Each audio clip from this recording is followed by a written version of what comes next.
All right, welcome to the Points to Ponder video for Chapter 15.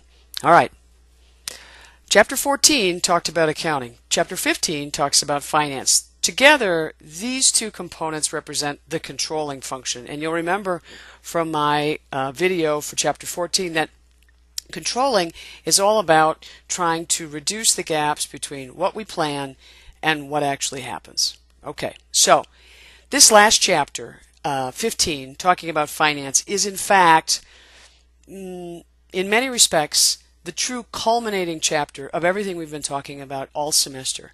Many of the topics that we have spent considerable time reading about, writing about, talking about, really come together in this final chapter, talking about, how do we engage in, or how do we achieve responsible return on investment. Okay. Similar to the last chapter, I'm going to point out what I think are some of the most critical elements, things you really need to be paying attention to. Now, the idea is not to turn you into a chief financial officer or for you to suddenly be an expert in corporate finance, but rather for you to be able to recognize terminology, for you to have a sense of how all the pieces fit together, and to understand fundamentally that if you're not willing to dive into the numbers and understand how the numbers impact decision making, then you greatly reduce the likely influence that you'll be able to have in the organizations in which you find yourself. And again, just as with the last chapter, we're talking about for-profit, nonprofit, government agencies, educational institutions. It doesn't matter. All of them in contemporary society have to deal with issues of finance. We don't barter in chickens or anything like that. We do use money. We do monetize many things. And so you can't just hide away from it. In fact, you need to embrace it and become sufficiently expert in it so that you can speak the language of the people who control the dollars, because ultimately you need those people on your side in order to affect real change, in order to help create the organization that has a true focus on the triple bottom line. So, the first thing I want to direct your attention to in this chapter is it's on page 487 and it's figure 15.1. What this figure does is it, just like a similar figure in the last chapter, very nicely encapsulates the key pieces. So on the bottom, what is the goal of this whole idea about finance in this text? The focus is all on responsible return on investment, and I'll talk a little bit more about that in just a bit. How we get there, part of it is starting to gain that understanding of financial management. That's what they call phase 0. The first phase is really understanding financing. So what are all the components with that? Socially responsible investing, talking about activist shareholders, and keep in mind, many of you are shareholders even when you don't realize it. If you have a 401k or a 403b, you're investing in the stock market, and more often than not, you can choose to be selective in the ownership that you have. Okay. Phase 2 gets into budgeting. So within the organization, when we look at our dollars, how do we allocate those dollars to support our organization's vision, mission, its strategic goals? Where the dollars are allocated tells you everything about the organization's actual priorities.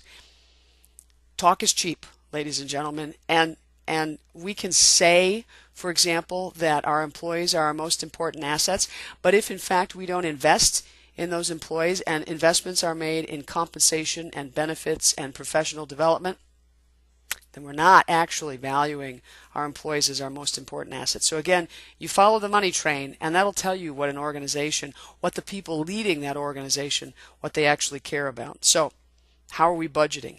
Where are we putting our dollars? And then phase 3, what are the results of those decisions that we've made about our dollars and how we're going to allocate them? Okay. The next thing I want to direct your attention to, if you go all the way to the end of the chapter where we have the summary.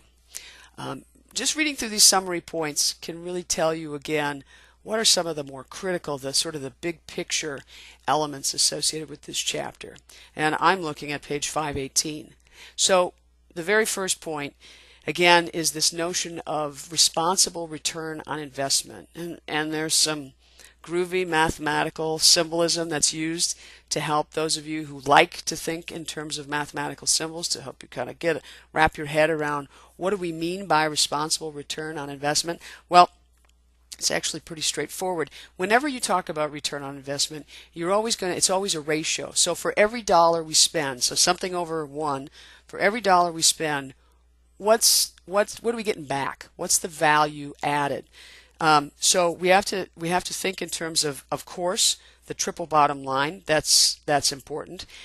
We have to think about what are we doing to maximize stakeholder, not just shareholder, stakeholder value. So with employees, what are we doing to maximize their satisfaction? With customers, what are we doing to maximize their satisfaction? With investors, what are we doing to maximize their financial investment? With the communities in which we operate, what are we doing to maximize what the organization is doing to enhance that community, to add to that community's resilience, etc., etc., etc. And then the final piece with respect to ethics, remember our text looks at sustainability and responsibility and ethics. What are we doing to minimize issues with ethical conduct? What are we doing to try and ensure that our culture, our policies, our compensation systems support a culture of ethics so that we have as few ethical misconduct issues as possible? Your textbook authors argue that we need to optimize this set of relationships because we understand that there are trade-offs perhaps between some of those elements. So the focus here is really on optimization. So that's what responsible ROI is. Now, this happens in just over a page, but I think it's actually the most important part of this chapter, and it's summarized in the second point under your chapter recap. It says, in order to create responsible financial management practices, 6 main paradigms of finance have to be questioned. And I agree 100% with this notion. Number 1, profit maximization. Is it in fact the case that in order for an organization to be successful, maximizing economic profit needs to be our primary goal? For many people, this is what they believe. However, if responsible management is your goal, then you cannot buy into that particular paradigm. And so what we need to do is to invent another paradigm where profit maximization is not the overarching goal of our organization. The second paradigm that's key is this notion of constant growth. In other words, that in order for our organization to be judged a success, we need to increase the number of markets served. We need to increase the number of customers served. We need to continually increase our revenue, our profits. We need to continually grow and grow and grow like cancer, as though that sort of expansion was in fact the ultimate achievement for an organization. Now, in fact, it is possible for an organization, not only possible, but in many respects desirable for organizations to define their success and effectiveness differently. There are other approaches that can be taken. For example, stability. An organization does not need to be large in order for it to be doing an excellent job serving all of its stakeholders. So, this notion that we got to get big, big, big, okay, we got to question that paradigm. The third is the short-run thinking, refusing to think in terms of generations of people, decades of decision-making, but rather focusing on the next quarter's results, only focusing on what's happened within the last year, failing to understand that which has happened within the last quarter isn't simply a function of the decisions made this quarter or even the quarter before, but because of this notion of path dependency. In fact, what we see happening in any given quarter is the result of many, many, many, many, many decisions going back perhaps to the founding of the organization. So it makes then sense, if you understand path dependency, to think also going forward that rather than only being focused on issues of cash flow, for example, where we have to make sure we've got enough money in the bank to pay our bills. Obviously, that's a critical consideration. But also, how do we ensure that our organization is continuing to be a satisfactory contributor to its community, to society, 100 years from now, 200 years from now? What's the groundwork that we have to lay in order to achieve that? What kinds of investments do we need to make, both internally and externally, in order to achieve that outcome?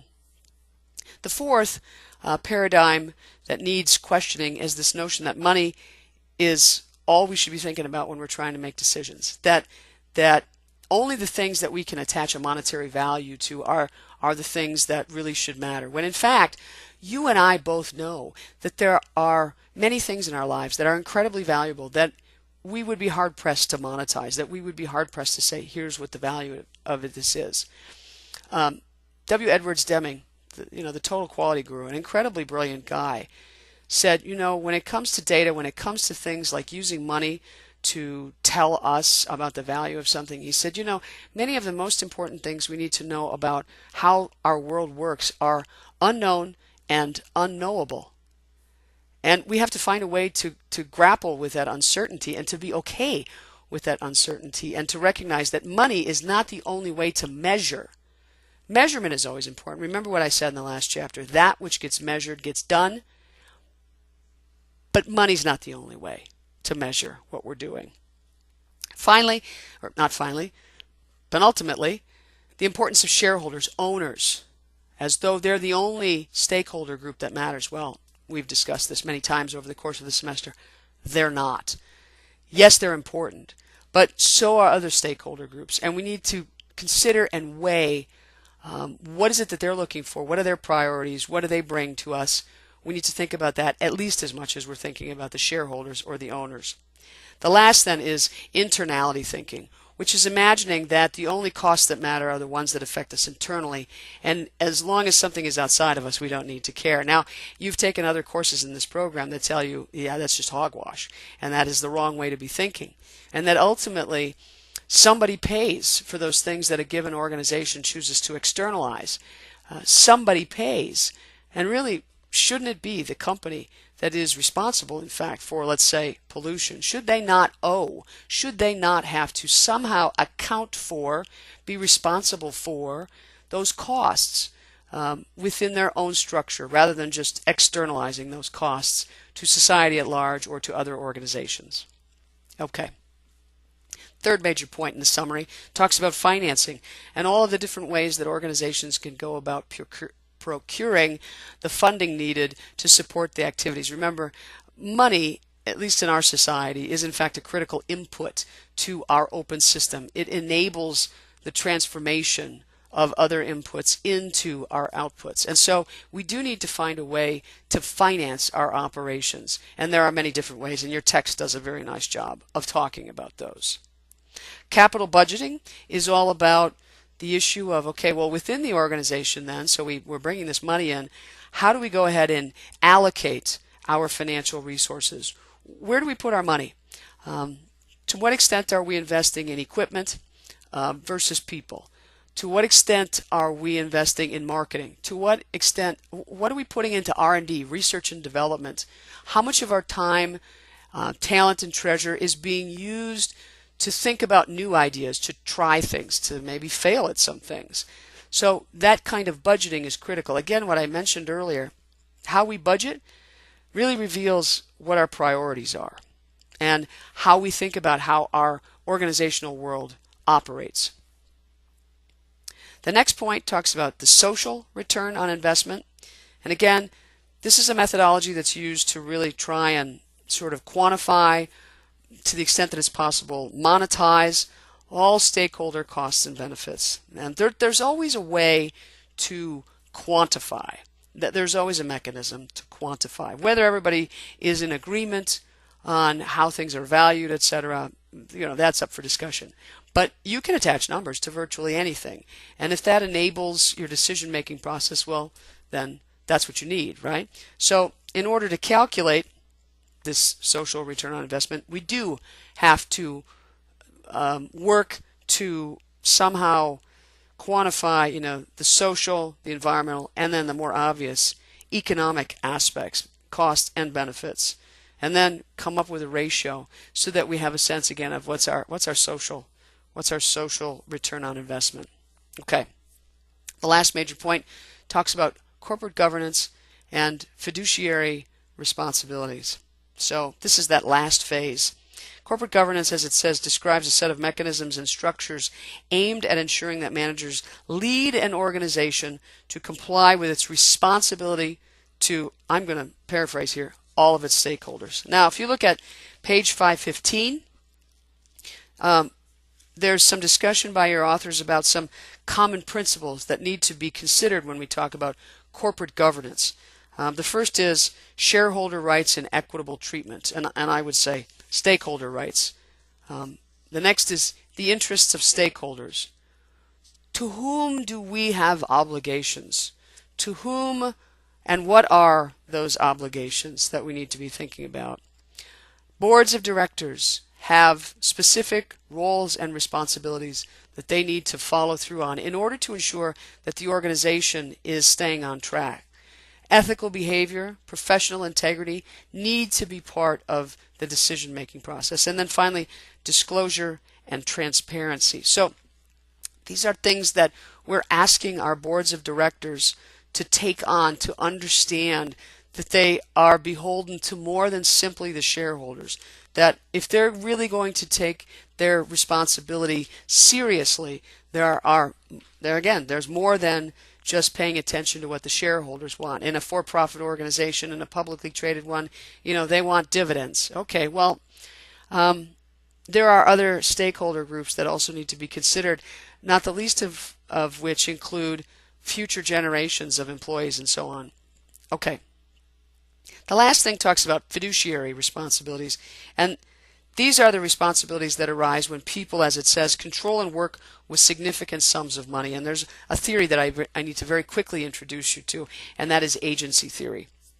And what a board of directors is charged with doing is making sure, and I'm going to state this very boldly, that managers do not abuse the fact that they have information, they have access to information that nobody else has access to, or at least not in the same way and not in the same time frame. Okay, and because of this information asymmetry, and because managers have decision-making latitude, they can in fact take advantage of what's happening in the organization. They can work things to their own self-interest and their own self-advantage.